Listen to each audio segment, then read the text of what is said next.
Lagi topik yang sememangnya ada kepentingannya juga yang perlu kita hayati dan juga imbangi dalam kehidupan kita seharian, kerana kita perlu melihat bahawa setiap insan adalah insan yang istimewa. Betul. Bersempena dengan Hari Orang Kurang Upaya di peringkat antarabangsa, kita menyambut hari di peringkat antarabangsa itu dan juga di peringkat tempatan. Untuk itu kita amat bersati bersama tetamu kita pada pagi ini, iaitu Encik Hakimi Haji Hassan, Ketua Pegawai Operasi Yayasan Orang Buta Malaysia, dan juga Encik Padmanathan anak lelaki Nalasami, Ketua Penolong Pengarah Kanan Jabatan Pembangunan Orang Kurang Upaya Jabatan Kebajikan Masyarakat JKM. Selamat pagi. Apa khabar? Terima kasih bersama dengan kami. Selamat Hari Orang Kurang Upaya Sedunia ataupun antarabangsa bagi tahun 2020. Tetapi sebelum itu, mungkin kita boleh mulakan dulu dengan Tuan Padmanathan untuk bercerita tentang Hari OKU di peringkat antarabangsa ini. Ya, okey, terima kasih. Sebenarnya Hari Orang Kurang Upaya peringkat antarabangsa ini diraikan sejak tahun 1992 lagi, apabila satu resolusi telah diperkenalkan oleh PBB. Okey, maksudnya sejak itu selama 28 tahun secara berturut-turut sambutan Hari OKU peringkat antarabangsa diraikan. Sama juga di peringkat kebangsaan pun kita meraihkan Hari OKU pada tanggal 3 Disember setiap tahun. Esok. Okey. Yeah. Baik. Jadi untuk sambutan kali ini memandangkan situasi juga sudah berbeza. Terlihat sebenarnya kalau diperhalusi dari semasa ke semasa, kita tidak ada ketentuan tentang situasi COVID ini. Tetapi sambutan-sambutan hari-hari tertentu masih lagi diraikan. Jadi untuk sambutan Hari OKU saya rasa juga tidak ada beza. Pasti ada apa yang menarik nak dikongsikan, tetapi pada masa yang sama juga penjagaan SOP juga diberi pematuhan. Jadi untuk kali ini bagaimana cara sambutannya nanti? Untuk kali ini sebenarnya kita pun meraihkan seperti biasa. Cuma kita tidak berada dalam satu kuantiti orang ramai yang ramailah. Kita mengekalkan SOP, iaitu kurangkan jumlah tetamu yang hadir. Dan kita sekalikan dengan majlis penyampaian sumbangan. Sebab dalam keadaan pandemik yang sekarang ni memang tiada ketentuan langsung pun. Cuma yang kita pasti adalah perubahan tu sekarang ni memang kita kena hadapi zaman norma baru. Dan dalam keadaan begini kita memang sebenarnya kebanyakan kita memang setengah dalam keadaan struggle untuk kelangsungan hidup. Jadi macam kami di Yayasan Orang Buta Malaysia, kami sentiasa menjalankan aktiviti-aktiviti menyampaikan sumbangan yang ditaja oleh kebanyakan korporat. Macam yang sebelum ini kita telah menjelajah ke 8 negeri untuk sampaikan sumbangan kepada asnaf OKU, OKU Perlihatan khususnya. InsyaAllah pada minggu akan datang ini kita akan ke 2 negeri lagi, iaitu Johor dan juga Perak. Jadi sempena dengan sambutan besok ini pada 3 hari bulan, kita akan ada penyampaian sumbangan juga makanan asas kepada OKU. Lebih kurang 200 keluarga akan disampaikan pada besok hari di Brickfield, insyaAllah. Untuk sambutan esok, apakah antara tema dan juga objektif sambutan yang akan dijalankan? Okey, itu soalan yang menarik. Pada tahun ini kita telah memilih tema untuk peringkat kebangsaan, membina kesejahteraan OKU mendepani perubahan. Sebab kita tahu masyarakat dan juga even OKU sendiri pun sedang mengalami tekanan sedikit disebabkan oleh pandemik COVID ni. Jadi tema itulah sebab kami pilih supaya orang kurang upaya juga akan diberi perhatian dalam waktu pandemik ini. Ada beberapa perkara ataupun objektif utama yang kita telah kenal pasti untuk Hari Orang Kurang Upaya peringkat kebangsaan. Yang pertama, untuk meningkatkan penyebaran kesedaran dan pemahaman tentang orang kurang upaya. Sebab masyarakat di luar sana masih ada yang tidak begitu memahami kehendak dan keperluan orang kurang upaya. So ada kali sekiranya ada ahli keluarga yang OKU, barulah mereka faham.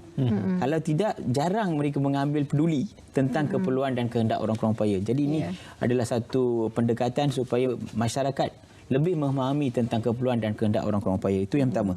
Yang kedua, menggalakkan dan menerapkan gaya hidup yang sihat di kalangan orang kurang upaya. Sebab kita nak OKU juga sentiasa aktif bergiat dalam sukan ke ataupun dalam NGO dan sebagainya, mereka dapat memberikan sumbangan untuk pembangunan negara. Dan yang ketiga, memberi pengiktirafan dan penghargaan kepada OKU. Sebab kita juga pada tahun ini akan memberikan sedikit penghargaan kepada orang kurang upaya yang telah cemerlang dalam menjaga OKU, parents yang menjaga OKU dan juga majikan yang prihatin kepada OKU. Nanti saya akan ceritakan secara lebih detail.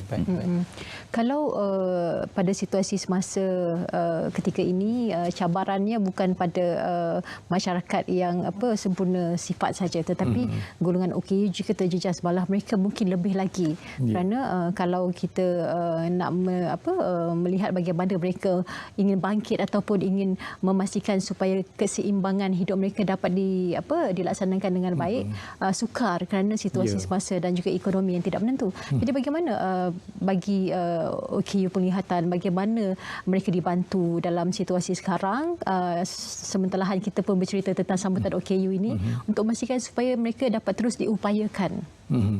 Baik, sebenarnya apa yang berlaku kepada golongan OKU pada masa sekarang ini adalah kesukaran mereka menjadi berganda. Sebelum ini kesukaran mereka sudah yang kita maklum ada kesukaran daripada segi kekurangan upaya itu. Bila munculnya zaman pandemik ini, kesukaran itu menjadi berganda. Jadi ini menjadikan agak sukar bagi pihak kementerian, agensi dan juga NGO bagi kami untuk memastikan mereka sampai ke paras PAR, ke paras yang average, yang acceptable. Jadi bagi kami NGO ini, kami sentiasa untuk memastikan, first thing adalah memastikan makanan berada atas meja. Itu perkara nombor satu. Perkara kedua adalah memastikan norma baru ini diadaptasikan dengan sebaik yang mungkin. Contohnya kepada murid-murid sekolah, murid-murid OKU penglihatan, bagaimana untuk mereka untuk memanfaatkan online study. Itu sesuatu benda yang hampir mustahil. Disebabkan kebanyakan OKU ini berada dalam kelompok B40. Untuk mengadakan satu laptop itu pun satu mujahadah. Bagaimana untuk meletakkan software yang komputer itu bercakap. Itu satu lagi perkara yang perlu kita fikirkan. Jadi macam kami di sini di Yayasan Orang Buta, kita menerbitkan, kita mengeluarkan bahan bacaan Braille untuk SPM. Kita bermula dengan SPM untuk kita agih ke setiap pelajar. Itu di antara usaha-sama kita dengan Kementerian Pendidikan. Jadi perkara utama sekarang ni adalah untuk memastikan kelangsungan hidup. Itu yang pertama. Perkara lain tu memang kita usahakan, tapi masih jauh ke hadapan untuk kita usahakan. Sudah pasti kita perlu menyantuni mereka yang dikategorikan sebagai orang kurang upaya, membantu mereka mencapai kecemerlangan juga. Pelaksanaan atur cara bersempena dengan Hari OKU Antarabangsa ini disusuli dengan mendepani norma baru. Apakah antara atur cara program yang telah pun dirangka dan dilaksanakan oleh pihak JKM sendiri? Sebenarnya untuk makluman, beberapa program telah pun adakan lebih awal dan dirakam. Sebab norma baru kita terpaksa rakam dan akan ditayangkan pada hari esok. Jadi yang itu telah dilakukan. So program pertama adalah perutusan daripada Yang Berhormat Menteri Pembangunan Wanita, Keluarga dan Masyarakat akan ada esok. Kemudian yang kedua, kita telah mengadakan satu program dinamakan Program Tinta Emas di Kanvas Dunia. Ini adalah program yang menggalakkan OKU pembelajaran untuk melukis di atas kanvas. So kita telah kumpulkan hampir 35 kanak-kanak OKU yang berada di institusi kami untuk melukis. Jadi itu adalah satu hasil yang agak menarik dan kita akan paparkan dalam laman web kita dan sebagainya lah untuk paparan umum. Seterusnya ada satu forum telah diadakan oleh Kementerian Pembangunan Wanita, Keluarga dan Masyarakat bersempena dengan norma baru ni, sebab kita nak tahu juga input daripada pakar-pakar bagaimana nak berdepan dengan pandemik COVID khususnya kepada OKU.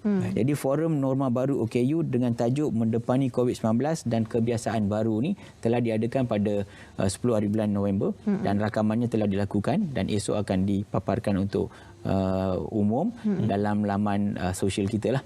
Itu yang ketiga. Dan yang keempat, yang utama juga adalah penyampaian anugerah. Setiap tahun memang kita akan ada hampir 7 jenis anugerah, tetapi kali ini sebab pandemik apa semua kita dah kurangkan. Ada 2 anugerah utama yang telah diputuskan. Yang pertama, Ibu Bapa Mitali OKU. Maksudnya ibu bapa yang mempunyai anak OKU yang dah menjaga mereka dengan baik, anak mereka pun sedang memberi sumbangan yang baik kepada keluarga dan juga negara, dikenal pasti, dan para panel telah memilih mereka untuk menerima anugerah berkenaan. So itu adalah satu anugerah yang sangat akan memberi kesan kepada masyarakat untuk memberi perkhidmatan terbaik kepada orang kurang upaya di negara kita. Dan penerimanya akan menerima satu sijil, plak dan juga hadiah cash sebanyak RM5,000. Itu untuk ibu bapa Mitali. Satu lagi anugerah adalah untuk majikan prihatin, di mana 4 syarikat telah dikenal pasti yang menggaji OKU lebih daripada 1%. Ada yang sampai 200 lebih orang OKU bekerja di syarikat berkenaan. Okey, ada yang lebih daripada 100 orang bekerja. Jadi itu semua adalah untuk menggalakkan majikan mengambil OKU dan tidak menganggap OKU itu akan menjadi beban kepada syarikat dia. Sebenarnya mereka juga boleh memberi input positif ke arah pembangunan syarikat dan juga negara secara umum. Sebenarnya golongan OKU juga banyak menyumbang kepada pembangunan negara. Kalau kita lihat, mereka juga tidak ketinggalan dari segi pendidikan juga. Mereka tidak ketinggalan, apatah lagi untuk mereka juga memberi sumbangan dari segi tenaga. Kalau kita lihat kepada sambutan ini dengan temanya, saya rasa tema yang sangat sesuai dengan membina kesejahteraan OKU, mendepani perubahan. OKU juga ada peranan untuk berubah dan juga menjadi antara pemangkin kepada kemenjadian masyarakat negara kita pada masa akan datang. Jadi mungkin dari pandangan NGO, bagaimana sambutan ini nanti bukan hanya untuk sekadar sambutan sehari saja, tetapi lebih daripada itu peranannya dalam membentuk masyarakat dan juga kolaborasi antara OKU dan juga masyarakat yang sempurna sifat untuk sama-sama membangun dan juga ke hadapan. Baik, bagi saya betul, sambutan ini bukan sekadar sambutan satu mata-mata. Cuma ianya patut bermula daripada masyarakat itu sendiri.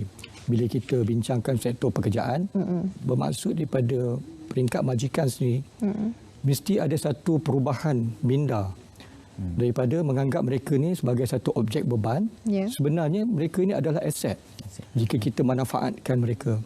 Contoh, jika seperti sekarang ini kita melihat mereka sebagai satu sekelompok yang welfare. Bayangkan kalau kita menyumbang RM1 pada seorang. Kalau tak silap saya, sekarang ini hampir 500,000 yang telah berdaftar golongan OKU. Jadi kita mengeluarkan RM500,000 sehari jika kita anggap mereka ini sebagai welfare subjek. Sebenarnya kalau mereka ini adalah aset, kalau menyumbang RM1 sehari, bermaksud RM500,000 sumbangan mereka kepada negara. Jadi perubahan minda itu perlu dilakukan pada kesemua rakyat yang mereka ini sebenarnya adalah aset. Cuma kita tidak tahu macam mana nak tap mereka ini menjadi aset. Sudah tentu seperti keperluan mereka dipenuhi. Contoh, bagi yang berkursi roda mesti ada accessible working space. Begitu juga kepada OKU buta, OKU cacat pendengaran. Mereka ada keperluan-keperluan yang mesti dipenuhi. Dan keperluan ini bukannya sesuatu yang bernilai kehendak, tapi untuk enabling, untuk memungkinkan mereka untuk menyumbang kepada majikan dan juga pada negara. Jadi pemahaman ataupun kesedaran itu yang paling penting. Okey. JKM di bawah Kementerian Pembangunan Wanita, Keluarga dan Masyarakat, sudah pasti setiap tahun kerajaan dalam peruntukan keuangan menyediakan satu peruntukan untuk memastikan agar nasib golongan OKU ini dibela dan juga boleh untuk disantuni secara bersama. Di pihak JKM sendiri, bagaimana melihat kepada inisiatif dasar oleh pihak kerajaan membantu sebenarnya untuk mengukuhkan lagi taraf hidup bagi golongan orang kurang upaya, di samping untuk memastikan orang kurang upaya boleh menjalani kehidupan yang normal seperti kita kata rakyat Malaysia yang lain? Okey. Sebenarnya dalam Belanjawan 2021 banyak bantuan dan juga insentif kepada OKU telah dinaikkan. Itu adalah satu berita baiklah. Okey, itu adalah satu sokongan pihak kerajaan untuk OKU lebih produktif di tempat kerja ataupun di rumah dan sebagainya. Itu yang pertama. Yang kedua, kerajaan juga memberi keutamaan untuk membolehkan OKU ni berdikari. Sebab kita nak OKU ni lebih memahami kemampuan mereka yang sebenar dan mereka boleh keluar daripada kepompong yang mungkin selama ni orang menganggap mereka ni tidak dapat memberi sumbangan kepada masyarakat, tetapi at end of the day mereka juga boleh menjadi penyumbang dan satu hari nanti pembayar cukai pendapatan kepada negara. So proses itu perlu dilalui daripada awal lagi kepada OKU. Di situlah adanya, contohnya kita telah menubuhkan program pemulihan dalam komuniti. Even dalam bajet ni sagu hati kepada petugas dan penyelia juga telah ditambah untuk PDK, dan juga kita ada Independent Living Center. Pusat kehidupan berdikari kepada OKU. Kita akan memupuk mereka bagaimana untuk menjadi lebih berdikari dan sebagainya. So itu antara proses-proses yang dijalankan kepada OKU di samping bantuan dan juga inisiatif yang diberikan oleh pihak kerajaan secara berterusan. Dari pihak yayasan, saya rasa pasti juga aktif dengan pelbagai aktiviti walaupun kini dengan situasi COVID-19, tetapi mungkin dengan cara yang berbeza, dengan SOP dan sebagainya. Jadi bagaimana untuk perancangan pada tahun akan datang? Kita pun dah nak masuk ke tahun 2021. Saya rasa sepanjang tahun ini pun sudah banyak cabarannya. Jadi cabaran ini kita dapat tahu bahawa pada bila-bila masa apa-apa saja boleh berlaku. Jadi persediaan ke arah itu, kesiapsiagaan dari pihak NGO dan juga kerjasama dari pihak kerajaan juga penting untuk kita memastikan supaya tidak ada yang akan terkesan dan sehingga jatuh terduduk lah orang kata bila berlaku situasi begini. Bagaimana? Bagi pihak yayasan sebenarnya kami mengambil apa garis panduan yang ditetapkan oleh kerajaan, seperti yang Cik Padma Naden cerita tadi, apa yang dilakukan oleh JKM itu kami jadikan sebagai guide. Sebab tugas NGO ni adalah untuk menyokong setiap agensi, kementerian, usaha-usaha mereka untuk kita empower usaha-usaha mereka. Cuma dari pihak NGO kami mengambil langkah adalah untuk terus kepada golongan sasar. Kita faham bagi pihak agensi dan juga kerajaan tidak mampu untuk sampai pada semua golongan sasar. Jadi kami ini sebagai orang yang mengambil kesinambungan, Cik Padma Naden, kesinambungan apa yang dilakukan oleh kementerian juga agensi untuk sampaikan kepada semua golongan sasar. Jadi pada asasnya sebenarnya kami ini adalah untuk memastikan bahawa semua golongan sasar ini memahami apa yang dilaksanakan oleh kerajaan dan juga mengambil peluang apa saja manfaat yang telah disediakan oleh pihak kerajaan. Sekali lagi bersempena dengan Hari OKU Antarabangsa, Cik Padma Naden mewakili JKM, harapan dalam melihat tema yang digagaskan itu dan juga objektif itu akan dapat merealisasikan impian supaya mewujudkan sebuah kehidupan yang lebih baik untuk orang kurang upaya. Sempena Hari Orang Kurang Upaya pada hari esok 3 Disember 2020, saya mengambil kesempatan ini untuk mengucapkan selamat Hari Orang Kurang Upaya kepada semua warga OKU dan juga ahli keluarga yang menjaga OKU. Harapan kita adalah supaya orang kurang upaya di negara kita perlu diinklusifkan, perlu diberi perhatian yang sewajarnya dalam apa saja aspek pembangunan, program dan aktiviti yang dirancang kepada mereka. Kalau kita pinggirkan, siapa lagi nak menjaga mereka, dan kita tak nak mereka terpompong ataupun duduk dalam rumah selama-lamanya. Kita nak mereka keluar daripada rumah dan memberi sumbangan kepada masyarakat dan menjadi OKU yang terampil satu hari nanti. Itu yang harapan kita. Betul. Setiap insan mempunyai peluang untuk berjaya. Baik, terima kasih diucapkan kepada Encik Hakimi Haji Hassan, Ketua Pegawai Operasi Yayasan Orang Buta Malaysia, dan juga Encik Padma Naden anak lelaki R. Nalasami, Ketua Penolong Pengarah Kanan Jabatan Pembangunan Orang Kurang Upaya Jabatan Kebajikan Masyarakat bersama dengan kami pada pagi ini. Selamat Hari Orang Kurang Upaya peringkat antarabangsa. Baik.